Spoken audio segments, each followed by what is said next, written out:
Hello, good afternoon, good morning, good evening from wherever you are tuned in, watching Uganda at Crossroads. My name is Moses Mukitale, and we are broadcasting to you live from the city of Boston here in Massachusetts. And we are glad that you're joining Campfire TV, and we hope that you're going to have a much more resourceful, a much more informative time with us as we talk about the current political situation back home in Uganda. This is the time for change. Someone once said that there is nothing as powerful as an idea whose time has come. This is the time that Uganda needs change.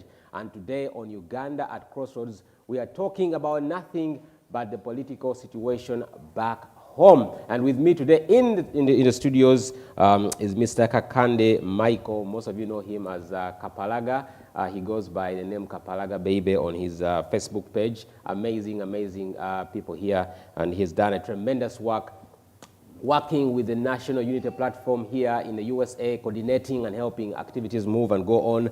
And also we have Sarah Joy, another stronghold, another mighty, mighty woman in the National Unity Platform here in the city of Massachusetts, state of Massachusetts, that is contributing a lot to fundraising and promoting the brand of Noop. And later on we shall be joined by Haman Inebiona later on, who will be coming in, who is the Diaspora Coordinator for the National Unity Platform.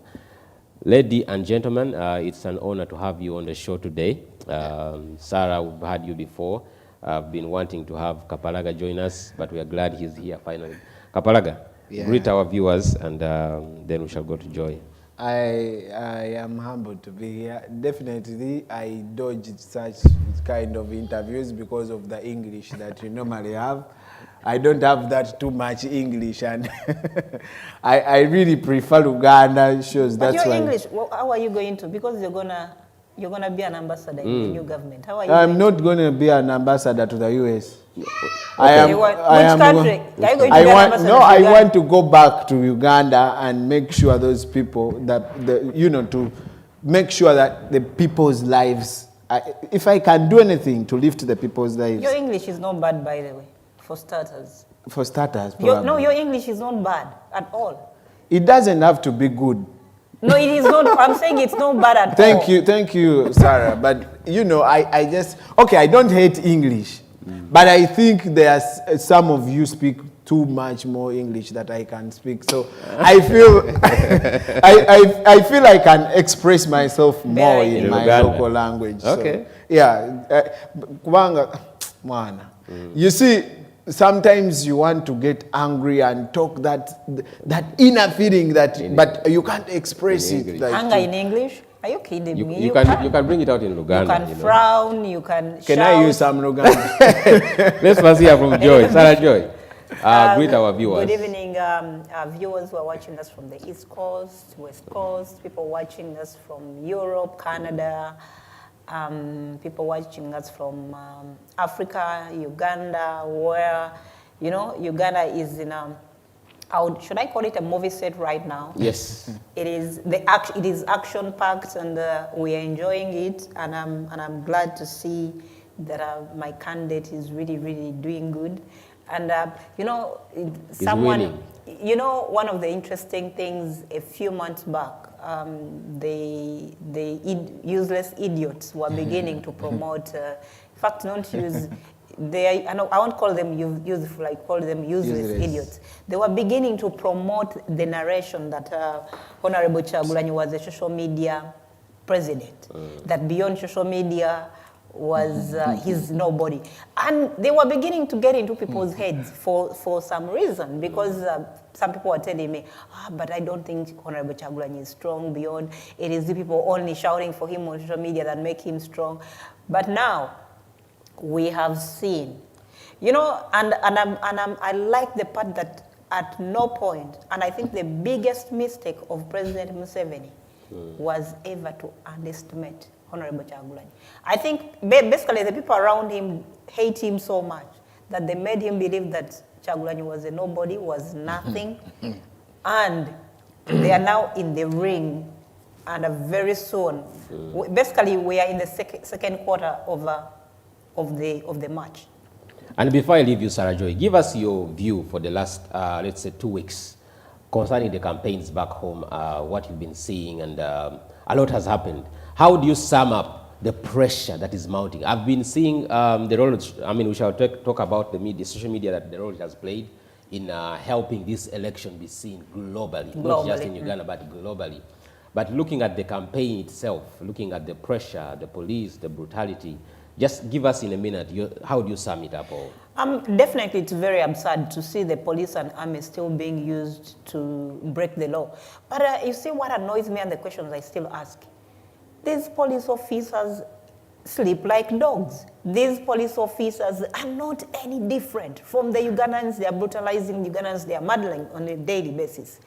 Why are you? Because you see, they would have had liberty. The people who are giving them orders earn more than them. They've grabbed land. But you find a police officer whose child also lacks school fees, whose child died because they could not access malaria, whose parents are sick because they cannot find medicine in the hospital, and you're brutalizing the fellow Ugandans.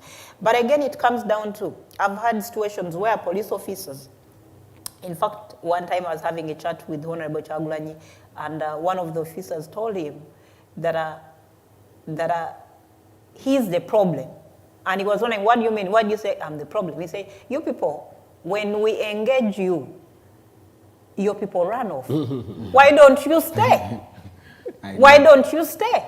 But they will be killed if they stay. Because the police, what they are looking for is a little bit more resistance from Ugandans. And there's been a narration that says Ugandans are cowards. And again, whoever's been moving on with that narration, after 14th January, let MUSEVENI tamper with that, with the ballots. He's going to learn Ugandans are no longer cowards. Because that narration has also been going. Oh, Ugandans are not cowards. Uganda, they cannot do anything. They cannot cause an uprising. But I'm telling you, just like even today, when Honorable Kyagulanyi was on a campaign trail, he said, those armed officers and police officers are willing to join Ugandans because they are one of them. They are living. The only thing that differentiates them from a normal Ugandan is their uniform. Apart from that, they have to pay rent, or they sleep in import where they have to share with another family. Their children go to the same schools that the Ugandans they are beating every day. They fall sick as well, but they can't access medicine. So they live in the same condition. But again, some of them are saying, but will he give us that 1 million he promised? The 1 million is right there. The 1 million, we can I'm join telling the struggle you, openly. right alone, if you just take away the classified budget of President Museveni, you can pay the police, you can pay. I know some of the people, I've had a chance to know some of the money that has gone through hands of the players board. You give one individual 200 million. For what? You give one individual 300 million. This guy who died he died on a massacre road. Ronnie, 300 million. For what? You've given, now break down 300 million. You give Mainja 600. Yeah, but Mainja, you know what? Mainja got 600, but that's the end of his career. Completely, he's completely gone. I mean, after the but election, again, if I'm to sum up what has been happening in the last 2 weeks of the campaigns, one of the things I must appreciate, and with Ugandans, is Ugandans, one, are ready for change. People have always underestimated Honorable Kyagulanyi. That's why he has gone through all these stages with people underestimating him. When he came up, and the good thing, and I like his narration, and I like the way he's campaigning, he has completely, because Ugandans don't want to hear about your manifesto. And in fact, I've liked the way, if you look at how he started his campaign and right now, I think right now you have, in the history of Uganda's politics, you have a candidate focused on one thing, removing the dictator. That's the hashtag moving on social media. Because we can talk about all the good roads, or I'll do agriculture, I'll revamp this, I'll revamp that, I'll revamp that. But the focus should be on removing Museveni. If you take out Museveni from the top, the rest are going to fall into play, because Uganda's biggest problem is none other than President Museveni. Before we used to hear narration, people say, oh, President Museveni, it is the people around him. But we've seen people around him still, we've seen them being involved in corrupt cases, and he keeps rotating them back. Because if they are the problem, and is not handling people who are around him, then he's the biggest problem.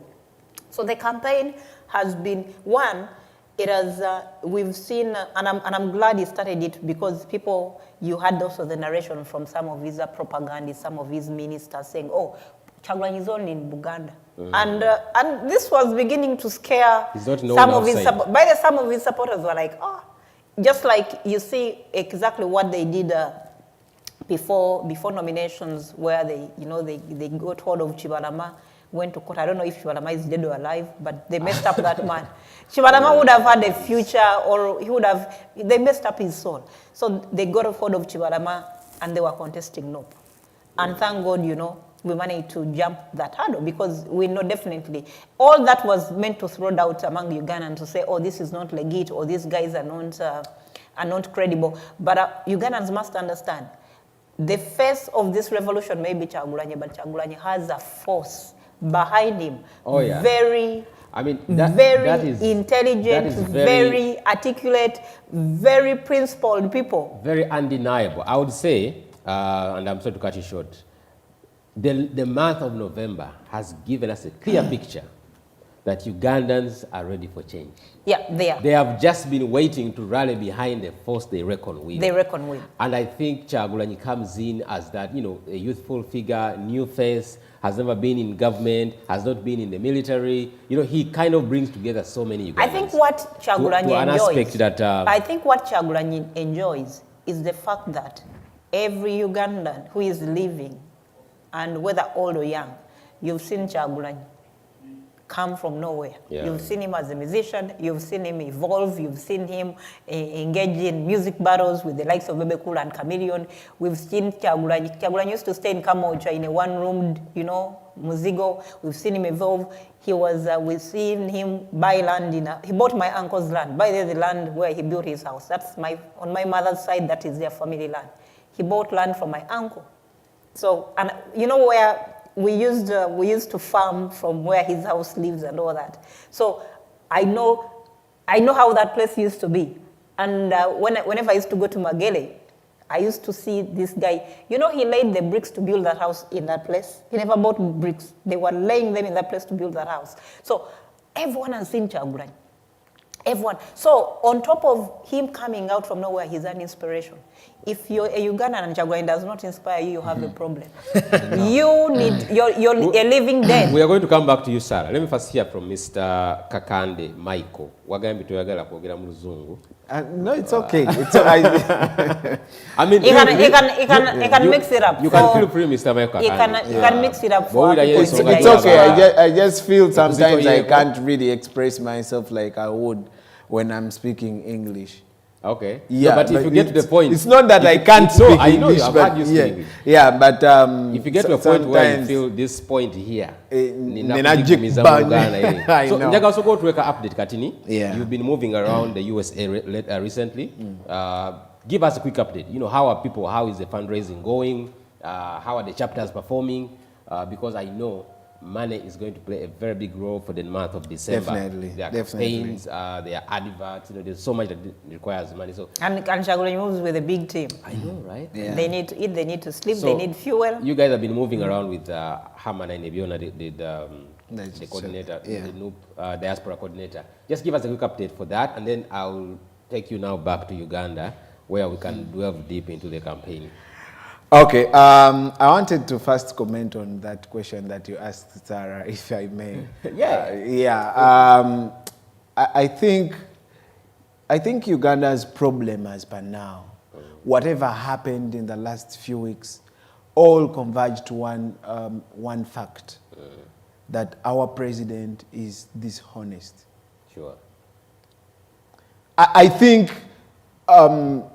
Uganda loved President Yoweri Museveni. They did. Yeah.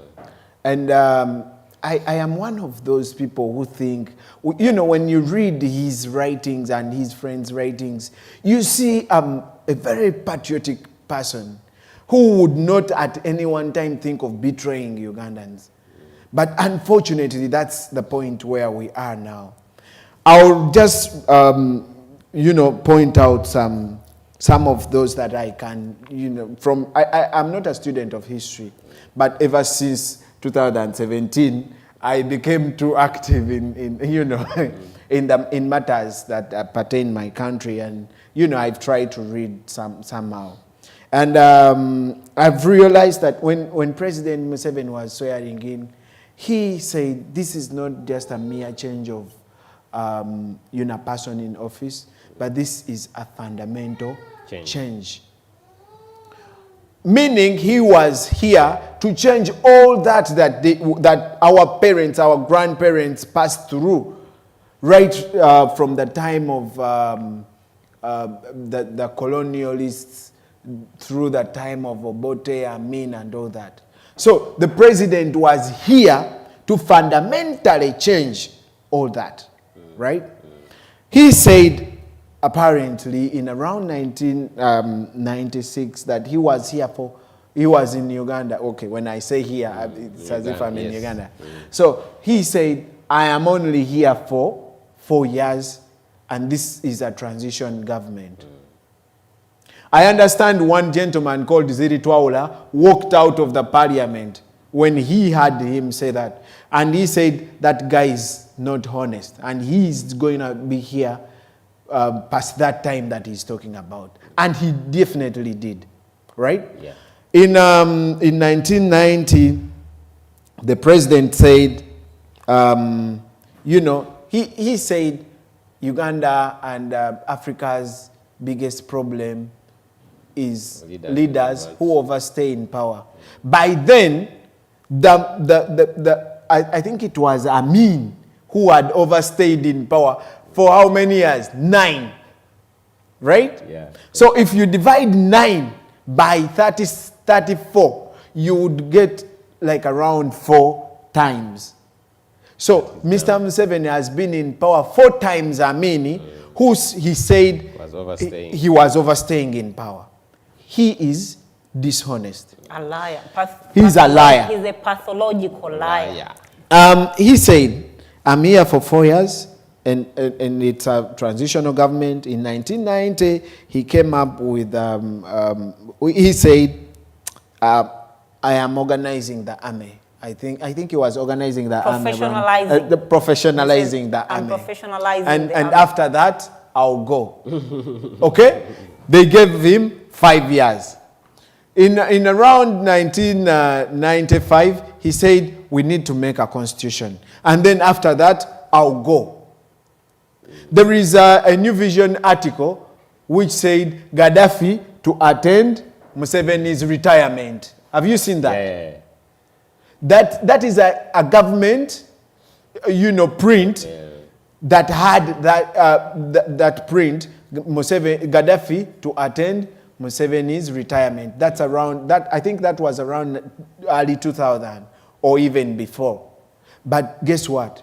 Gaddafi is way gone, and President Museveni is still here. In 2001, after the constitution, President Museveni said, no, we don't count the 10 years that I've been here. I mean, we have to start afresh. He started afresh for his damn 2 years, two terms. The president was there until 2006. Apparently, his 2 terms were to expire in 2006. Guess what? In 2005, he convened with his his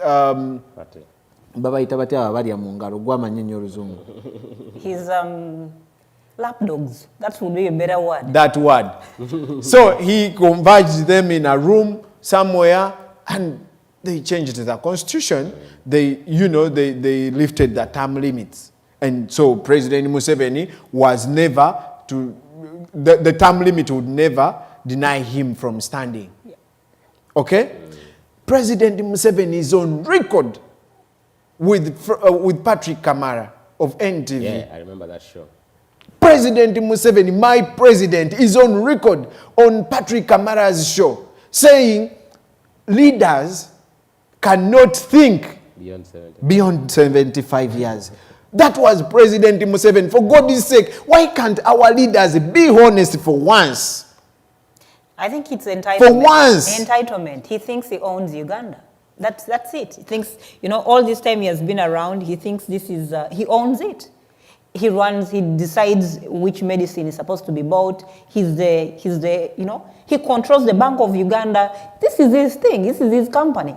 Yes, he's the CEO of Uganda. He said leaders cannot think straight past 75. So the president wants to be in power and not think straight while leading Ugandan youths past securing their future. So he wants to secure our future when he is not thinking straight, because that's what he said on a TV interview. But how do you secure someone's future whose present is non-existent? Because when you check majority, 90% of Ugandans, take away the few eat from seven hands, they do not know their present right now. If you ask them, people live day by day. If someone lives today, they thank God for this day, and what about tomorrow? So how do you want to secure people's future whose present is non-existent? People don't know even if they are living. And do you understand? I like the way you built up the chronological order of how he's been lying. Please use the word lying. Pathologically lying. Because he is the president of my country. I wasn't born when President Museveni came into power. Honorable Robert Kyagulanyi was only 4 years when President Museveni came into power. Okay, I think it was 2, right? Because he was 4 years. He's 30. He's 38. 38. Oh, yes. Oh, yeah. Guess what? Honorable Kyagulanyi was 4 years. President Museveni apparently is 38 years, I think, older than Robert Kyagulanyi. So apparently, Kyagulanyi is half President Museveni's age. President Museveni came into power when he was only 42 years.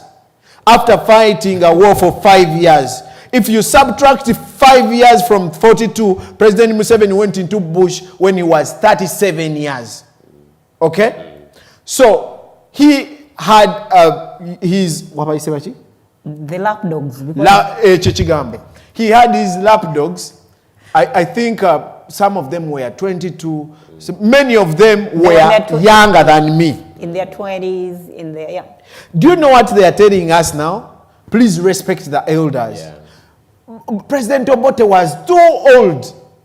But President Museveni and that word didn't respect President Obote. Yes. What they did, they picked up arms and went to the bush. And killed over 500 Ugandans. People.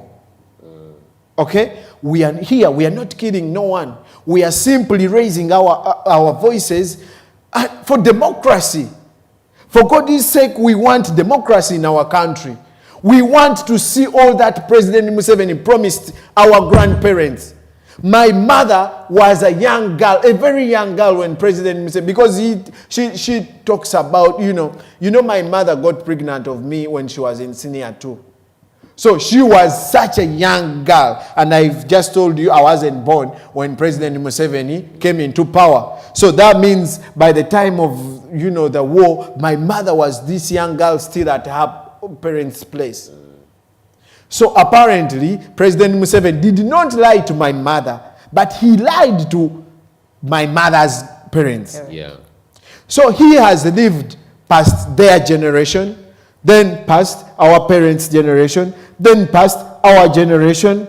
He's living because I have kids. Yeah, no, he's a president of my kids. He wants to go into their generation. No, so he wants to go past my kids' generation. That's ridiculous. It is. I'm telling you, it is really sad that if you sit back and reflect on how... Yeah, exactly. I told you. If you sit back and reflect on how President Museveni... I remember when I was in primary school, President Museveni was coming to Gaya's junior school and high school.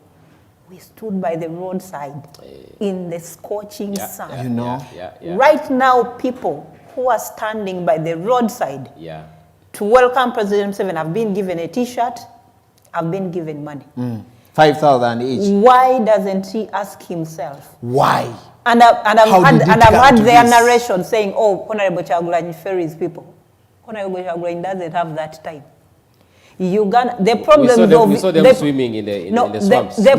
How much were they paid? The problems of Uganda are enough to get you out of your bed to go and listen to what Honorable Kyagulanyi. You said something very important that Mr. Museveni now cannot receive. I saw a video yesterday that was viral on Facebook where he was going through Mbale town and everyone was minding their own business. People don't want to know. But I want to ask you guys, because maybe I don't know how it feels. How do you think it feels for him as a person to see all this on ground? But I'll say one thing. President Museveni is in denial. And I'll tell you one thing. Leaders who are pathological liars and narcissists have that tendency.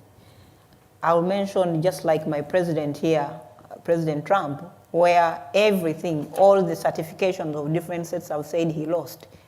And he's in denial, still thinking he won an election. Such people are very dangerous. They are narcissists. They think they are the omega and alpha. Everything starts with them and ends with them. But one thing we must remember, President Museveni was not even powerful than Gaddafi. Gaddafi was exactly behaving like President Museveni. I remember President Gaddafi, when he came to Uganda, he used to come with his own entourage. When Gaddafi was in Uganda, whatever, SFC, all, they used to stay back. He used to come with his own army. Gaddafi is no more. Talk about el-Bashir. But again, I'm going to say this because I've had a little bit of narration from these NRM propagandists who are saying, oh, you're talking about President Museveni is old. But America has just voted Joe Biden, who is 78. And I'm going to educate people who may not understand this. The issue of people who want change is not the age of President Museveni. No. Definitely.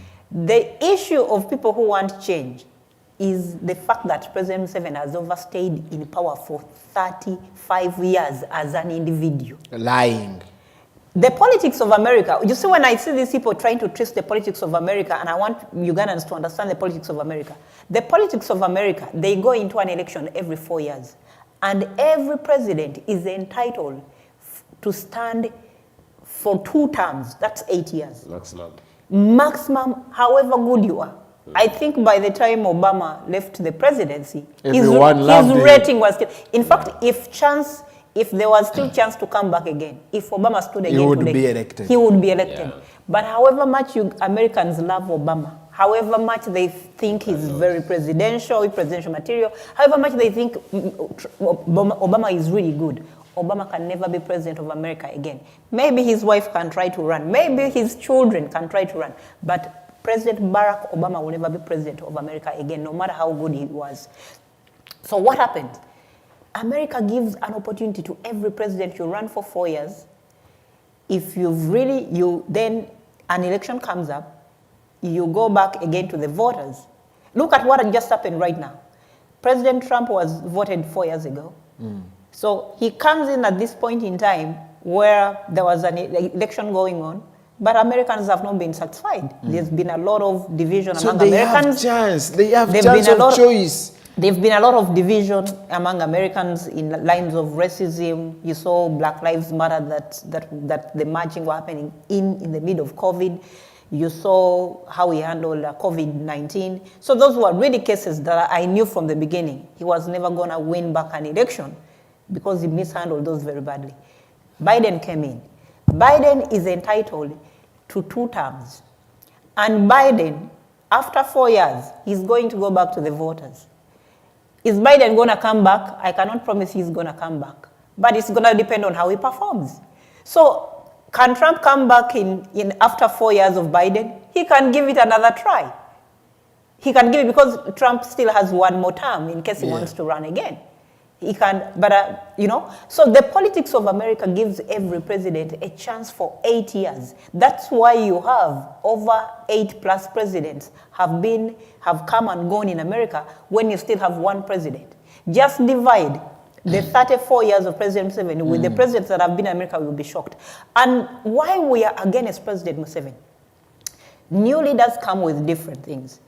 You saw when Trump came in, we've had an issue of immigration, the way it was handled. And then Biden is coming in. Basically, Biden, what he has done, he has his Secretary of Homeland Affairs. He's an immigrant himself. So maybe he's going to handle issues of immigrants much better because he wasn't born in America, he was born in Cuba. So every leadership comes in with new things because they want to win. They want to outperform the other leadership. Exactly. So the problem we have in Uganda... That's the beauty about changing. That's the beauty about term limits. You see what is happening, and I'll just draw near to a neighboring country that is really doing well. Kenya. Kenya has been able to progress and get better because they've been able to change presidents. I know after this term, Uhuru Kenyatta is not coming back. Yeah, it's going to be, people are talking about who's going to be next president. People are talking about who's going to be the next president. But the moment you're in power for 35 years, and you still want more. You still want more. You cease to do good because I'll use the Uganda term. President Museveni takyalina kyatugamba. Because you see, let's us look at that question now, and let me first ask Kaparaga this one. You built a good genesis, and she has given us the American concept to understand why we need change in Uganda. I still don't understand what could be the reason behind a man after 35 years. What still convinces you that the country still needs you? Well, I'll tell you on his behalf. I'll tell you on President Museveni's behalf. When all you think about is working for your family, you would want to work more. If I am at my work and think my daughter needs something to, a toy or probably a doll or something, I'll work more extra hours because I am selfish and I'm thinking of my family. So President Museveni is not at any one time thinking of Uganda anymore. Maybe he did. Maybe he would winked us into thinking that he was, he was working for us. Maybe whatever he wrote in his book, it could even be someone else who wrote that book. Because if it was him, we should be talking about something else now. But because he is thinking about him and his family, that's why he will crave for more. And like they say, power corrupts and absolute power corrupts absolutely. So I think President Museveni is now corrupted by being into power, and he thinks it is his right. So he looks at everyone who wants to, to get him off that chair as if he's stepping on his human rights of being a president. I think in Uganda, if anyone doesn't have the rights of being a president, it is President Museveni. Even Muhoozi has, because if he's a Ugandan. He doesn't. If he's a Ugandan. He was born in Tanzania. If he was, definitely, yeah, I remember. He was born in Tanzania. He doesn't. So he doesn't have the right to stand for president. But any Ugandan has the rights of being a president, apart from President Museveni, because he has already been a president. He has exercised his rights. But he looks at us as, I think, people who want to take away that right of him being president, but he's those people that she talked about, that word that I cannot remember. The lapdogs. They keep on stealing from my motherland.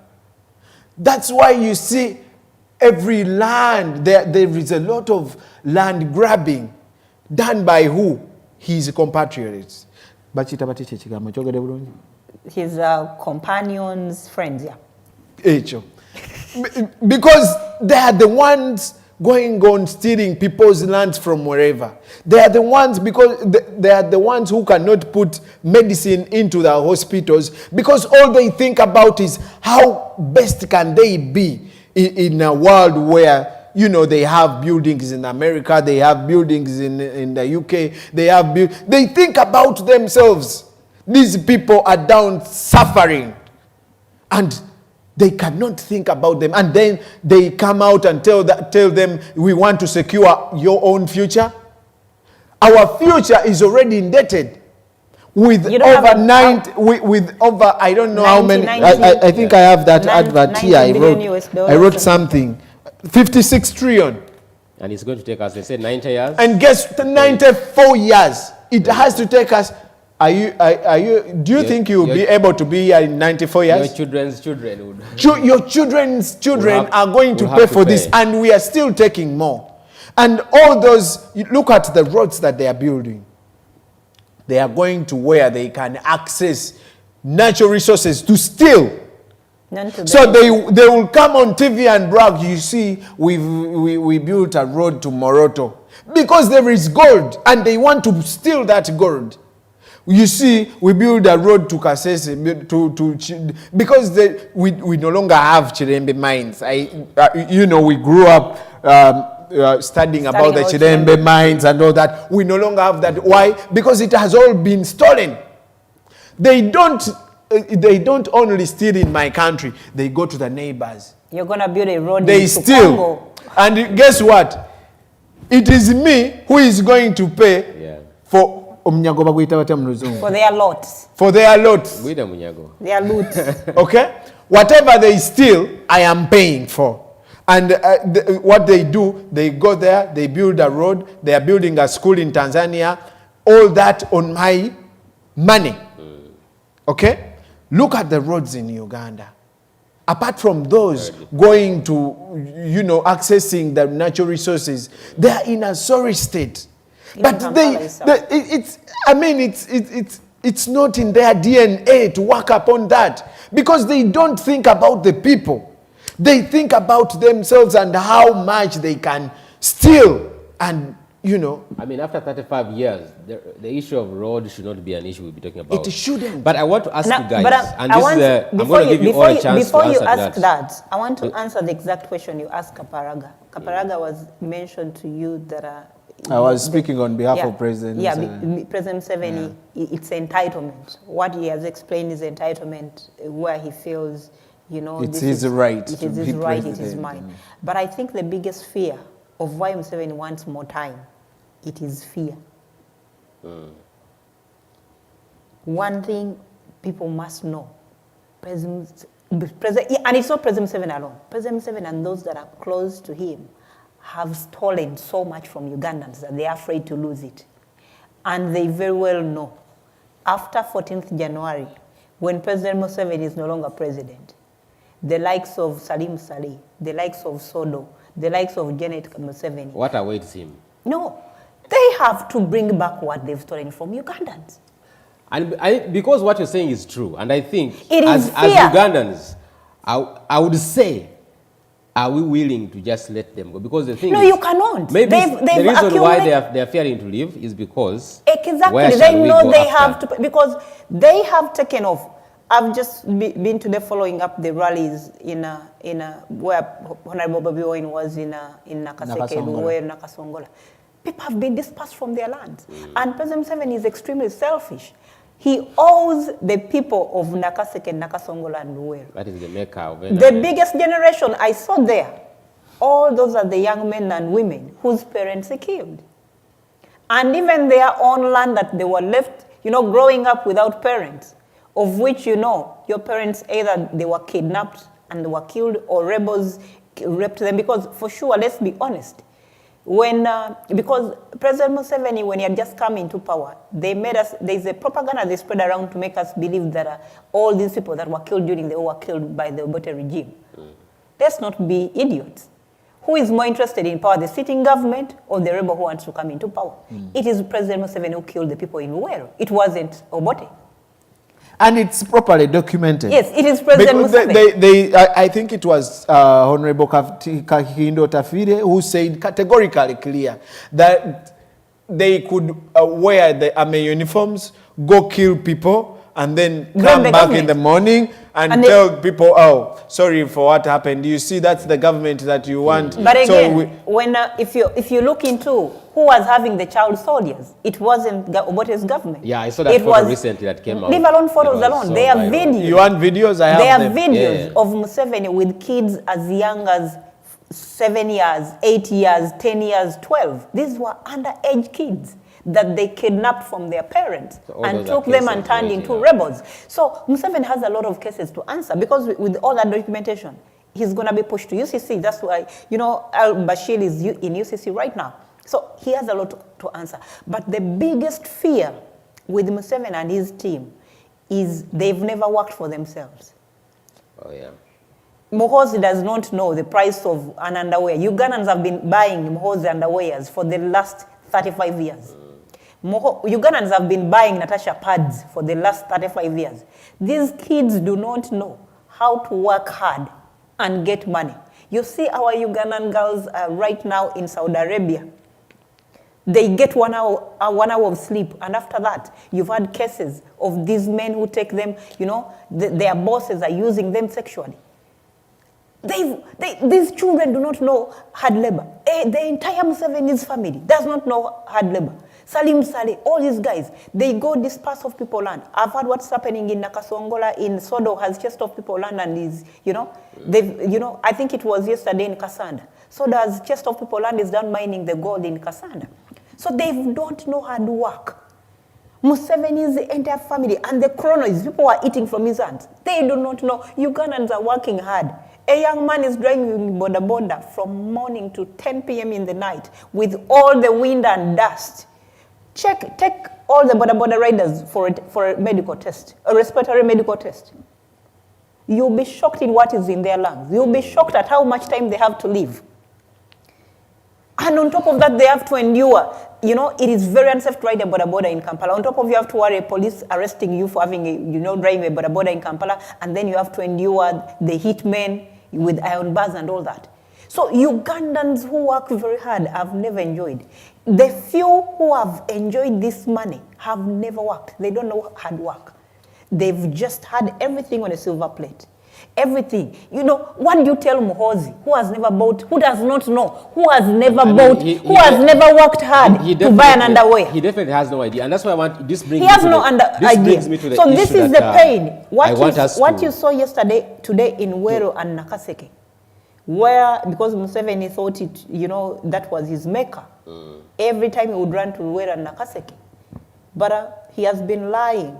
One to the veterans of Nakaseke and Wero.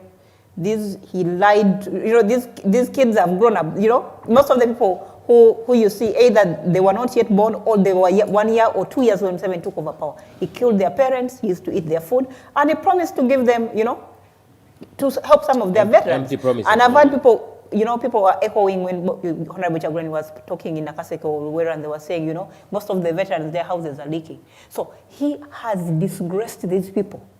These guys genuinely thought they were ushering in a new leader who is going to work for them. And I'm telling you, you see, that's why people the support President Museveni had then. The only difference for him was going to the bush to fight. It is the support and love people have over Honorable Chagulani now. The challenge and the mantle is going to be on Honorable Chagulani, not to disappoint Ugandans, because Ugandans have been disappointed for 35 years. That's a very good point. They've taken on the lies, lies after lies, and people have gotten to the brim whereby people are saying, Tocha alina cho tugamba. It leads me to a question I want to ask both of you, because there's something I asked you, I didn't answer that, about the diaspora, what is happening. I'm going to answer that. But with all that we have seen on ground, honestly speaking, being categorically clear, if all those people vote as they've been showing up, there is no chance of Mr. Museveni winning this election. I'll start with you, Mr. Kapalaga. And this is a question I've been asking all the people who have been coming on the show. How are Ugandans going to protect this vote? Because all indications show, honestly speaking, if Mr. Museveni has a chance to win this election, the election will have to be not free and fair. But if it's going to be free and fair, he cannot. It is going to be a victorious election for the opposition and Mr. Robert Chagulani. How are Ugandans going to protect this election? Thank you. Well, I will have to first inform you that even when elections are not free and fair, we shall win. Okay, how? So we are going to win this election, whether it is free and fair or not. We are going to win this election. And I want to be categorically clear to you, Mr. Sir, that the next president of Uganda is Honorable Robert Chagulani. So how are we going to do that? We have the most important tool, two of them. One is God. I don't think I need to explain about that. The other is the people. You see, why do we say people power? The power is now with the people. Whatever you see points to that. And people now have been, we've done a lot of, strategically, we've done a lot of sensitization. I was part of the campaigning team. I was one of the campaigning managers of Honorable Chagulani in Chadondo. And that was my first election. That's my first time to go into politics because, he was a personal friend and I wanted to give a hand and all that. Now, what I saw in those campaigns gave me a very different picture of what I was always thinking. Because I was thinking, you see, maybe Dr. Besigye, of course, he won some times, but he had that thing that he wasn't doing that we did. Dr. Besigye would always tell people that, you see, elections cannot remove Museveni, okay? And then a year later, probably a month to elections, he would stand. Now, some of of his supporters were not mobilized enough, according to me. Some of his supporters were not mobilized enough to go to vote. I was one of those, because the message was always, Museveni cannot leave power by a ballot paper. So probably, you know, there was that negative energy. Since 2017, when Honorable Kyagulanyi went into parliament, we've been telling people we are going to remove President Museveni through peaceful means, and that is through the vote. 2021, that's why we had the mission 2021. Now, you remember the campaign for Ndagamuntu? Apparently, that was supposed to be a government campaign, okay, for people to get national IDs. They abandoned it. We took it up and made sure that people got Ndagamuntu. And what they did, because the numbers were overwhelming, they stopped giving out the national IDs. Okay, but of course, very many people had gotten their Ndagamuntu, and then after some time, I think they went on. There are some Myoga something when they took away some cards, I think, from the people, and they were breaking them sometime in 2018, I think. And then when time came to register as voters, we mobilized people. I'll tell you what. In 2016, the voters register had only 14 million people. Okay? After we mobilized and made sure that people were sensitized and knew that the power belonged to them, we now have 17 million voters. And that was after they stopped, because they locked out those people who were at school by that time. Those who were 17 and probably are now 18, they weren't able to register. Nevertheless, we are here and we have mobilized people, and people know that they are going to, first of all, vote. Secondly, guard their vote. How? By standing there. With the SOPs in place. Yeah, but which you don't. SOPs? Yeah, you have They're saying no gatherings. No, but you don't need 1,000 people. Beyond what? Beyond 70, 20? Yeah, how many people are on a polling station? Normally, how would they vote? I mean, are they going to call one person from their home, come vote and then go back? Vote, go back to your house. Go back to your house. Okay, how many people are voting at the same time? If we have probably 100 people voting at the same time, that means they cannot spread the virus. Yeah. Or else, let the Electoral Commission tell us that they are going to call Sarah from her house, come and vote, please go back to your house. After Sarah votes, then I come out of my house, I vote, and then go back. If not so, if we are going to have very many people voting at the same time, that means COVID will not be there, right? So COVID should not come when people are guarding their votes. It should come, right? I mean, the whole thing is just political. If you look at the application of the SOPs, and Mr. Museveni is having people coming to campaign, and then they're saying, Robert Kyagulanyi, you cannot have more than 200 people. But I don't want to cut you short. If the Electoral Commission gets the results right, but they don't announce Robert Kyagulanyi, for me, because that is my worry. That is an uprising. That is my worry. I'll tell you. That is my worry. Straight up. Because we have had 2 times The two EC generals saying the elections came twice. Okay. But they were changed. Okay, let me tell you this. You see, I've told you, I don't hate on Dr. Besigye. I actually respect him. But like I told you, Dr. Besigye, I think had that negative message that he always gave. So, whenever his votes were stolen, I think some people would, you know, just go home. After all, Dr. Besigye told us a ballot would not remove Museveni. So, yeah, I knew that before. Can I even add on something? Dr. Besigye for the last 1 year has been running with his plan B, but he has refused to give us hints of the plan B. Honorable Kyagulanyi is very clear. He's telling you, if these guys tamper with our votes, Gaddafi is gone, people rose up. Bashir is gone, people rose up. People, Ugandans, you know, the problem is, just like I've told you, do you want me to put in the submission? Just like Kapalaga has been, he has given you a breakdown of what has been happening. When Honorable Kyagulanyi came up with the Funandagamonto campaign, I know some of the leaders were not even in for it. People were like, oh, President Museveni cannot go through a ballot. But let me channel you a little bit. Let me take you off a little bit, Uganda, and bring you closer to an election you've just seen. There is no way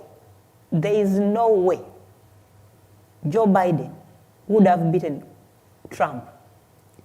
Trump was strong. Despite the COVID, the economy was really shot up.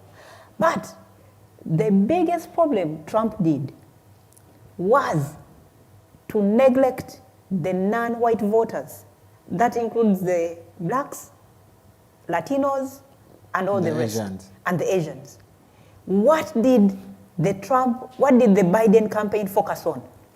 They focused on registering the blacks, a lot of civic education. They spent money on telling black people, your vote counts. They spent money on telling the Latinos, your vote counts. This is the election, for the first time in the history of America, this is an election where people have cast their votes the most. Yeah. Do you know why it happened? A lot of civic education. So many people were geared up. The non-black voters, because at a certain point, the blacks thought they do not matter in the importance, in the issues pertaining America. Until when you had people like Stacey Adams. She lost governor of Georgia, and she went and mobilized. Basically, they were telling her to run for center. She refused, and she opened up an NGO and registered 800,000 voters who were suppressed because she lost the vote because of voter suppression. She managed, after 18 years, to turn over Georgia and make it a blue state. Why am I telling you this? Yeah, I am telling you this because the message of Honorable Kyagulanyi has been very clear. From the start, believes and has believed that when people come together, they can vote a dictator out. He has believed it, and he has given people examples. Even in a situation where you're operating within a dictatorial regime, Honorable Kyagulanyi managed to win over 80%. He won every polling station in Kyadondo East when they took over 8 billion shillings in Kyadondo. He was a newcomer, knew he had just cut off his dreadlocks. I remember giving him a call and telling him, you know what, my mom, they have a circle in this area, but you need to go and see them. When I talked to my mom and the group, oh, but guy, you know he's a man. I said, you know what, if you still depend on me, you're going to shut up. You're going to do what I say. Because that's how I behave with people. The moment I'm helping you, the moment I send you money, don't tell me anything. You vote the person I would have voted for. I mean, I've become a dictator in that field. Otherwise, you know what, even these people we help, they become comfortable. They do not, every time they need salt, they call you. They need sugar, they call you. So they're comfortable. So if I'm not going to work hard for you to vote nonsense. So his campaign, he went to Wajiri. Just look at what happened in Arua. The votes were cast when Cassiano and Bobi Wine were in incarceration. How did they manage to win? When the state had all the leeway, because if your candidate is in incarceration, that means there are no agents. They could, but the people of Arua... The win was so overwhelming that you couldn't find a space where to Honorable Kyagulanyi has been telling Ugandans, simply vote overwhelmingly. The campaign started from Ndagamondo, and people went out massively to get in Ndagamondo. And he has, even throughout following him into his campaigns, he has massively, and he's still telling people, vote. Ugandans, it is time to believe in themselves, to know that their vote is key. Exactly. Because if you're going to say, oh, the vote cannot take away people, even the few votes Museveni gets, it is human beings who vote. It is not the cows. So why don't we vote out overwhelmingly? I am telling you, the biggest challenge the EC is going to have, plus Justice Byabakama. Let Ugandans, with the campaign we started with Funandaga Muntu, and to make Ugandans, because the civic education, number one Bobi Wine has done to Ugandans is to make them believe in themselves. I think what we missed with also Dr. Kebi was the fact that Dr. Kebi never had that message that would cut across in terms of giving Uganda hope and believing in themselves, yes, we can. Yeah. We needed that message. We saw when Obama came in. Obama was the first black president, but he came in with a strong cut-through messages. Yes, you can. So Bobi Wine is the Uganda's Obama? Definitely. We are running out of time. Let me add a little bit. And you see these statements are very, you may look at them as slangs, but they mean a lot. When Bobi Wine is telling his voters, Museveni taina cha tugamba, you may take that word lightly, but amazimagali inti Museveni taina cha ngamba bantu. And people take that, and people take those messages. They are simple words. If I don't know what to say, and I'm campaigning, and I've made myself a Bobi Wine, I'm on the village campaigning, I'll go and tell people, Museveni taina cha tugamba. Chimala. So let me add on a little bit. Let me first come to Kapalaga. Let me finish up a little bit on what I was saying. So the message has been very clear. It is now, and I like on each and every campaign he's been running, he's been telling people, Bobi Wine has done his part. You saw him sleeping in a car when he has a beautiful house. Literally, Bobi Wine has given in himself. Literally, Bobi Wine is operating in a war zone where a sniper can take him anytime. He doesn't have any bulletproof. It is only God protecting him. So Bobi Wine has given his life. I'm just imagining, ask yourself, Bobi Wine, and maybe many people don't know him. I've known Bobi Wine for over 10 years. I've been to his home in Magere. I've been to his beach. When he had just bought the boats, as among the first people who hired them out, to go and part and have fun. Bobi Wine had it all. He had it all. And I'm telling you, if I was Bobi Wine, with the fame, with the money, and the stature, I do not know whether I would have risked all that to do what he's doing right now. Bobi Wine had it all. And I'm telling you, a few Ugandans, or even none, would risk what they had, the comfort. He has a family, he has kids, he used to go, and lounge at the beach. He can fly anytime he wants. He's a musician, he used to make money. Bobi Wine is, to hire Bobi Wine by the time he started active politics, he was charging 17 million and people were paying. Ask anyone. Bobi Wine he used to charge 17 million and people were paying. So I'm telling you, he has risked so much for Ugandans to leave everything to Bobi Wine. Because the problems of affecting Ugandans are not, in fact, Bobi Wine can survive, whether he's president or not, because he was living a comfortable life. He has land in Magere, can grow food and eat. His land is secure, no one is going to steal your land. But for a Ugandan, who you are not sure, who Sodo has taken your land, who Salim Salah has taken your land, it is about time. The only weapon you have to take out Museveni is your vote. And this message, I'm going to throw it to my friends that live in the diaspora. Recently, I was talking to my sister, and I was like, she called me. Bobi Wine went through Gayaza, and she gave me a call. She said, Bobi Wine has passed through here. I said, wonderful. Then I said, who is mom supporting? Because I need to check. My mom is in her 70s. I need to be sure, Then my sister was telling me, recently she was talking of, and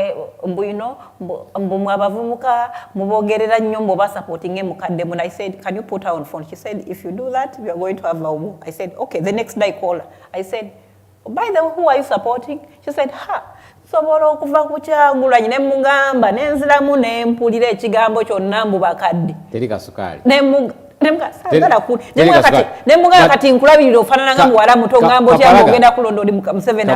Yes. You have been traversing the USA recently. Yes, and this is a point that is going to have a role to play.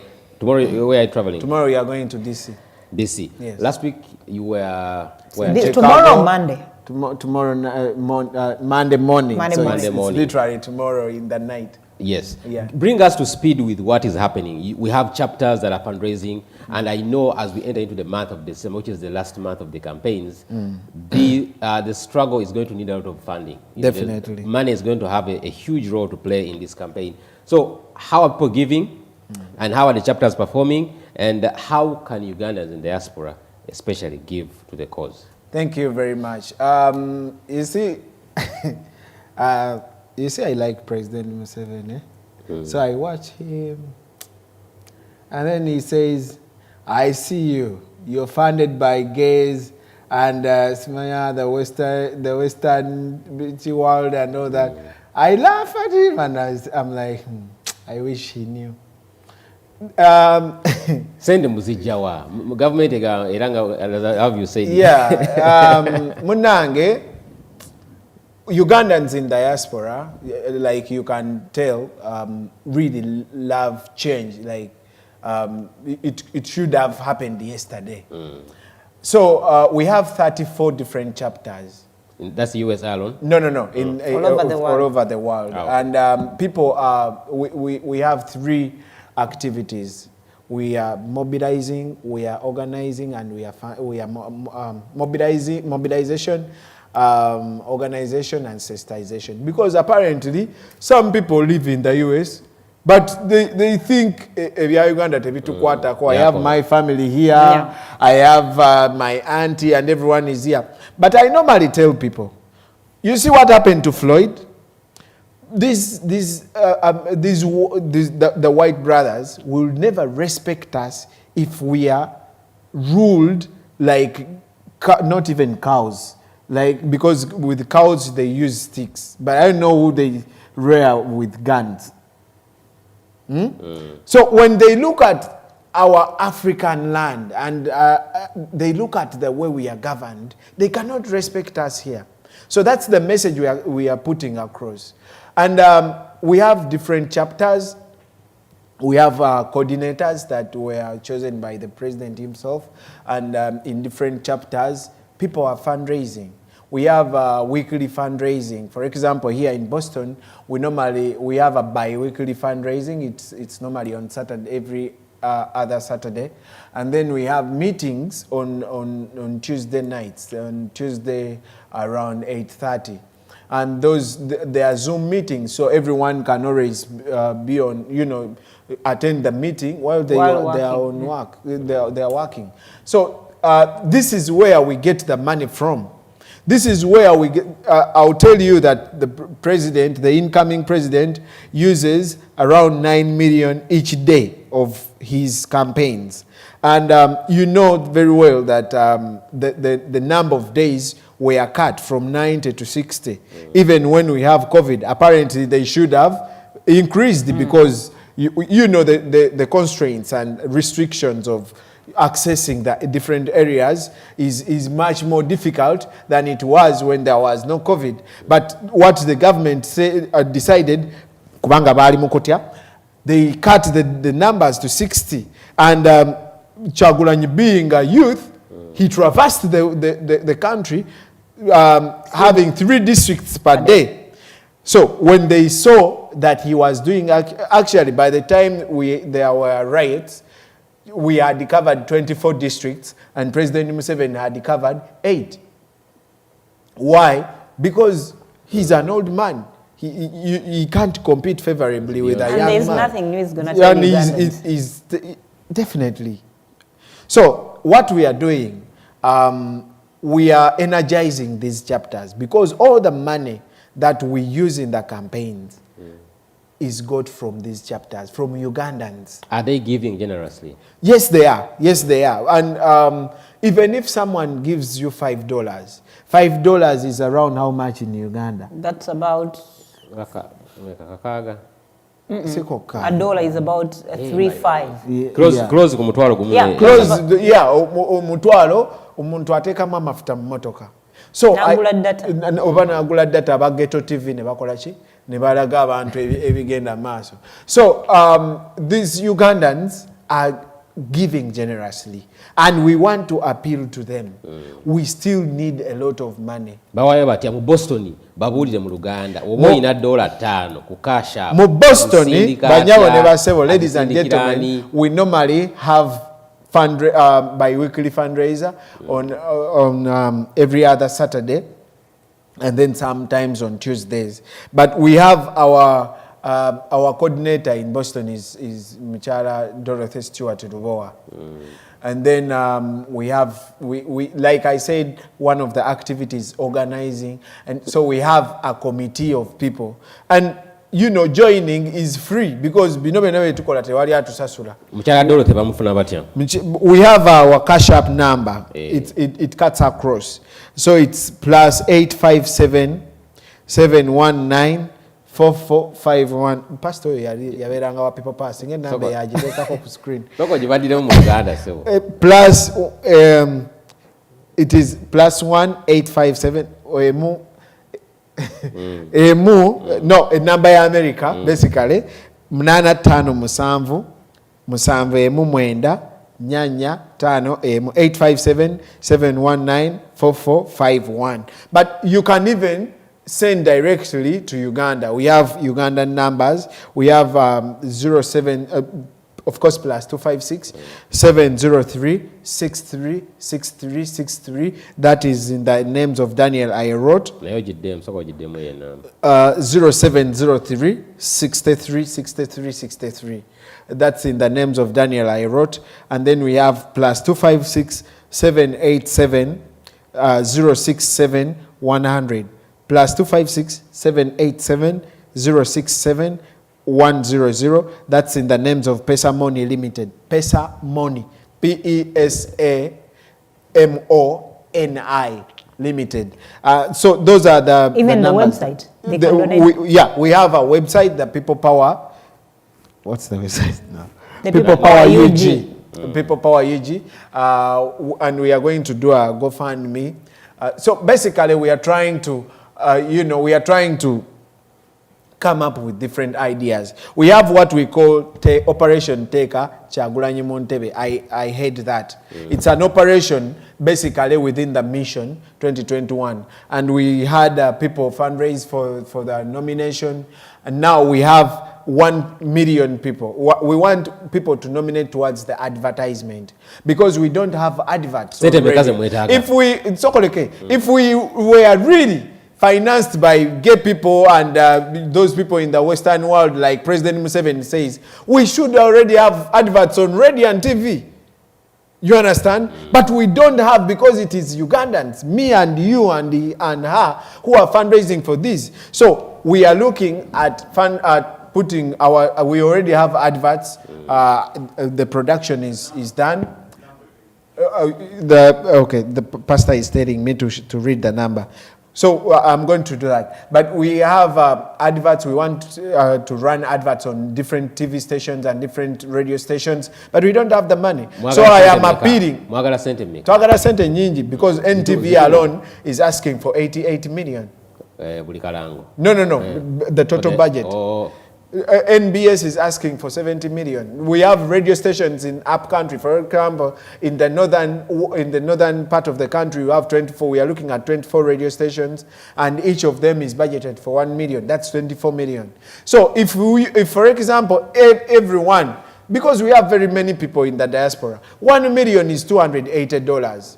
But nange wefirize yo lunaku olumo gambe leero and you get a certificate. The president, yes, the president gives us certificates to whoever gives 280. The president gives you a certificate with your photo and his photo. And then we have a historical book called the Historical Change Fundraisers Book that has all the names of those people who are fundraising. Whoever has fundraised, they have their name in that book, and we are going to put that book in the museum after we are crowned, because we believe this is a fundamental change. For the first time, Uganda is changing leadership without, of course there is shedding blood because you see that what the army is doing, but without the use of guns, we are changing leadership. And so those people who have fundraised need to be recognized, and we are writing them down in a historical change fundraisers book that we are going to put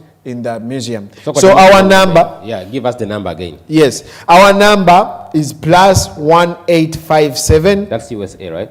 That's USA across. It's on Cash App, it's on Zelle, it's on Nabe Canada, that's what you call it. yes, Nabe Canada, that's what you call and all that. And then if you don't know who your chapter leader is, or if you don't know where you live, we have a chapter, you can still reach out to that same number. Okay. You just send a WhatsApp. +857 719 4451. +1857 719 4451. Erimanyaga People Power. Hey, People Power UG. Okay. So the cash name is People Power UG. So you can always send your contribution to that number, and then if you want to get that certificate from the president, you can always WhatsApp me. I'll read my WhatsApp number. It's +256. It's a Ugandan number. +256 774 97708. I lead the operation Teka Chagulanyi Montebe. That's the mission 2021.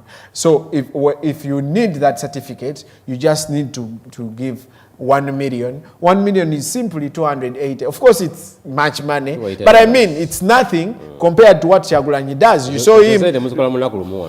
Definitely, you saw him leaving his mansion.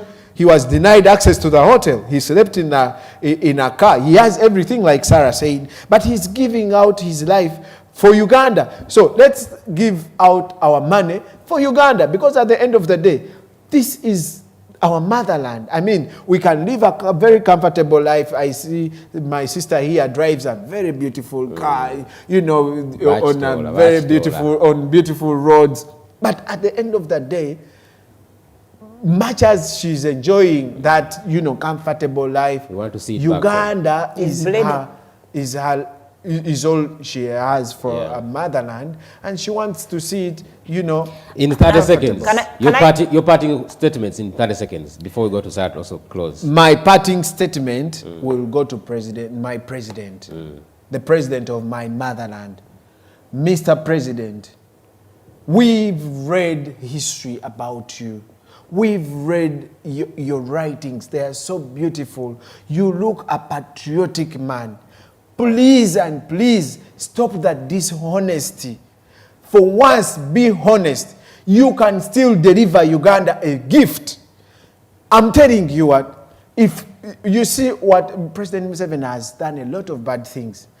But if today, President Museveni went on TV and invited all the media like he does, and tells them, you know what, I've realized I've done enough for my country.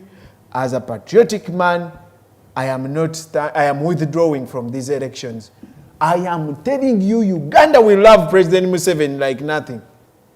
That is the only gift that he can give us. I am calling out Mr. President to step down from the campaigns that he's doing and respect his words that we see on video, that we read in his writings.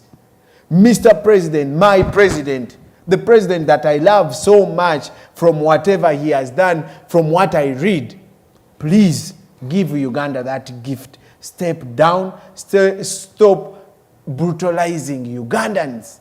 These people are human. For God's sake, everyone will die. I will die, she will die, you will die, everyone will die. There is no point in taking away people's lives simply because you want to be a leader. No, that should stop. Please, President Museveni, give Uganda the best gift that you can ever give. Simply withdraw from the campaigns, withdraw from the elections, and give Uganda that sweet dream that or if he loses, let him concede defeat. That can be another way. Yeah, if he's going to lose. Now, why do you... Now, a very powerful man like President Museveni, why would you lose elections to a 38-year-old, you know, gentleman? But the signs on the ground indicate the same. Definitely. Definitely. So kati obutaswala obwo nze noonya president obutaswala. Bambi president wange. Toswala. Leka omwana agenda kukuba akalulu bagambe amawulire gonna gawandiike Kyagulanyi ajjeeko omusajja ow'amaanyi afugidde Uganda emyaka 35. Ekyo okyasobola okukiziyiza okyasobola okukiziyiza n'ogamba nti elections zino I am giving Uganda its best gift. I've done what I've done, okay? I am giving you a Christmas gift, like you said. Akalulu nkavuddemu. Bannayuganda mulonde omuntu gwe mwagala, because that is what I fought for. I swear to God, people will love Museveni. They will forget every bad things that he has done. Naye bw'aba takifuddeeko y'anaamanya kaffe katumuswaze. Amina Sebo toyanziza nnyo. Sarah Joy, in 30 seconds. Before my parting remarks, I would say people in the diaspora, much respect, every Ugandan, because just like you said, we have 34 chapters. This is the first time in the history of Uganda that the diaspora is largely involved in the politics of Uganda. Sometimes I engage with people on social media and they say, oh, why don't you come back and vote? But the people you're calling back to vote are the ones financing all the campaigns going on in Uganda. So the people in the diaspora may not be able to come on ground and vote. But ask yourself, Honorable Kyagulanyi is doing 3 districts a day. He moves with an entourage of about 50 people. You have a secretariat moving. He's using over, how much money does he use a day? 9 million. 9 million? Yeah. I think it's even more. No. How much does Kyagulanyi use in a day? In a day on a campaign, at least 9 million. At least 9 million. Yeah. Let's say at least 9 million he uses on a day. And I've been among the Zoom meetings, the fundraising, the people in the diaspora. Because one thing people must understand, most of us work per hour. So for me, even to come to Kampala, for anyone to come to Kampala to think of voting when we still need money, give kudos and respect to the people in the diaspora. Because these entire campaigns are funded. Honorable Kyagulanyi doesn't have money. These entire campaigns are funded by none other than people who live in the diaspora. People are giving in money. Uganda. Every paycheck people get, every 2 weeks, every day, people are giving in money. So for the first time, and in the history of Uganda, Ugandans, though they don't live home and live in the diaspora, have been able to fund their own campaigns. There is no one who is going to have an attachment on who financed Kyagulanyi. Definitely. And the Kyagulanyi will never wake up and say, it was my own money. Their records, people have given in their own money for the first time. Ugandans, so if Ugandans in the diaspora have sacrificed their hard-earned money, we are in winter right now. People are seeing me with the jacket in studio, but the studios are a little bit cooler, and it is winter. So I am here. I've sacrificed money to come and sit here and talk to you, and no matter the biting winter, I have to go out there and look for money. So if we are sacrificing every little bit we earn, what are you sacrificing back home? I see people every day on social media telling me, why don't you come back home and vote? Why don't you come back home and say whatever you're saying from here? But have you asked yourself, if I come back home, will Honorable Kyagulanyi have fuel to move from one district to another? Have you asked yourself that question? If I come back home, will the entourage he moves with of maybe at minimum 50 people, how are they going to eat? Because they eat, you enjoy all these live videos, those guys need data, they need power banks, they need that. It is the contribution. So the much respect. For us, what we've done as people in the diaspora is financial support. Now it is your responsibility as a Ugandan who sits back home, get your Ndagamo to go and vote. Go and vote. Because we would have. Thank you very much, Sarah. I'll add on something small. We ran a campaign of Muda. I know definitely we know that this has happened in between COVID. People don't have much money. So that campaign cannot be as successful as people in the diaspora. So the people back home, it is your responsibility, go back and vote. And don't worry, if you go back and vote in large numbers, it is going to be, the onus is on Byabakama to deliver a free and fair election. We'll have to pray for him because Byabakama, he has, his life is at a crossroads. he either throws this country into a turmoil or gives Uganda a free and fair election. We've had the likes of Chigundu messing up our elections before. And what surprises me, after they mess up everything, they run away. I know, you know what Jennifer Musisi did to Kampala? Yeah. Jennifer Musisi lives here in Cambridge. She's here in America, But in Boston. Jennifer Musisi cannot even come in the Ugandan community. You know why? She's ashamed of herself. She's ashamed of what she did, but she lives here. I saw Bakaleke.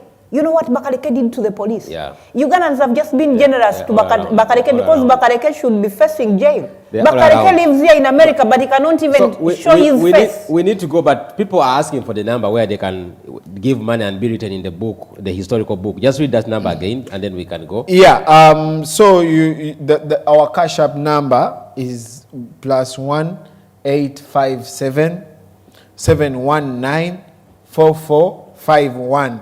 If you're not in America, you can always send money directly and then send me a receipt of what you've sent. You take a picture or a screenshot of what, just to show me that you've really paid, because I have the book. I am doing the registration. So you can always WhatsApp me.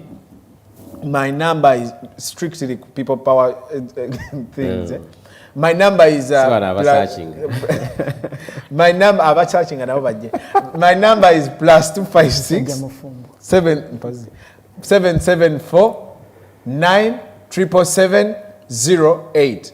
My number is +256 774 977 08. After sending that money to you to those numbers, that Daniel I wrote number, I am reading it again. Say +256 703 636363.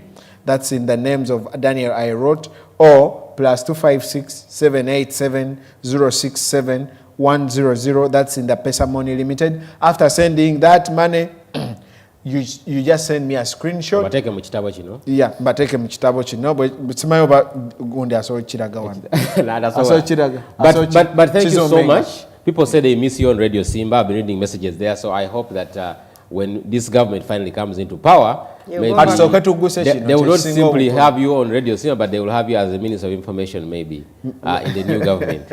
But thank you very much, Sarah Joy, for coming. And I know how busy you are. This is a big sacrifice for you. Plus you, big sacrifice. We wish you all the best with Herman. He couldn't make it today. Yeah. And you said you're traveling to... Yeah, oh my God, thank you very much. I need to talk about this. Banange, tomorrow we are going to raise our concerns to the United States. Is it tomorrow? It's Sunday. It's Monday. Monday rather, sorry. Tomorrow is Sunday, right? Yes, tomorrow is Sunday. Monday, we are going to the White House. DC. In DC, we are going to drive. So it's gonna be road trip. Road trip. Convoy. Tugenda kola convoy. We are going to go in a convoy to the White House simply to express our, dissatisfaction because they are killing people and they are using the US aid money. So White House mwaga jigamba chi? Twagala jigamba nti abantu bemuwa sente batutta batta abantu baffe mubagambeko. Twagala jigamba nti elections tusaba mutuyambeko mugambe ku President Museveni nti elections aleke bannayuganda babeere ne free and fair elections.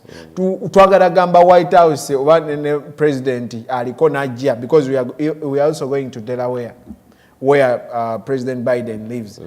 We want to tell the two presidents that Uganda eina cheyamba ku America, ejiyamba ku ne UN, in peacekeeping in Somalia. So kati dwachi tukuma peace mu Somalia ngate wafeteri abantu bameka bagenda okwera mu convoy yeyo. We want as much more people as possible. Tetulina limit era nsaba nsome namba ya Raymond. You can join as well. Yes, everyone can always join. Tugenda simbula ku church y'abakatuliki Waltham. This is 8 hours, right? No, how many hours? 7 hours? 6 hours, but since we are going to Delaware, so it will take us like 2 hours, 2 extra hours. So we are to simbula ku church y'abakatuliki Waltham. Bajitachi some Bawe name. number. Some name. Jimenzo consult. Naye tugenda simbula sawa 10 ez'ekiro kya Sunday. Sunday night. Yes. Kati eva Monday morning. Monday morning. Okay. So if Bobwango oyagala okubeera part of that, you can always call Raymond Matovu. Or you can always just WhatsApp that same number that I read. Yes, tujja kubanga tubawana kanziremo yo WhatsApp number bambi tunoonya sente. Mbegayiridde Ugandans, I am appealing to you, whatever is happening to Uganda chikwatako buterevu. Oba oyina family yo Uganda oba teriyo chikwatako. Bambi mbegayirira, let's fundraise. Fe tuchonda sente ezo sente z'owulira president agamba babateekamu sente ye ffe bannayuganda abali ebweru ffe tuteekamu Kyagulanyi sente era mbasaba tugende maaso n'okumuteekamu sente asobole okufuuka president nga tetuyiye musaayi. So the number I am reading again, +1 857 719 4451.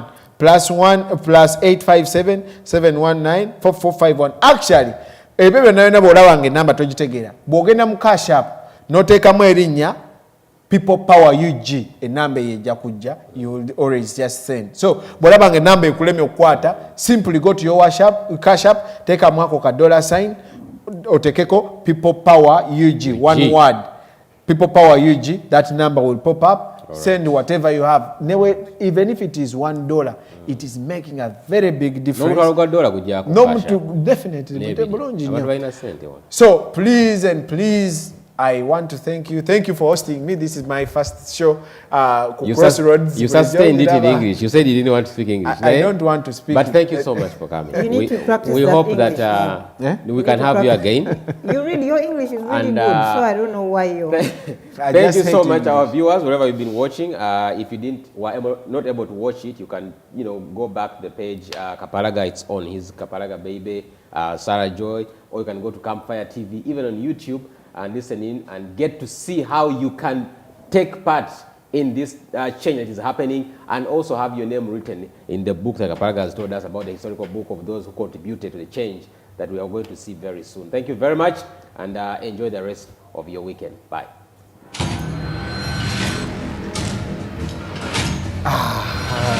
Very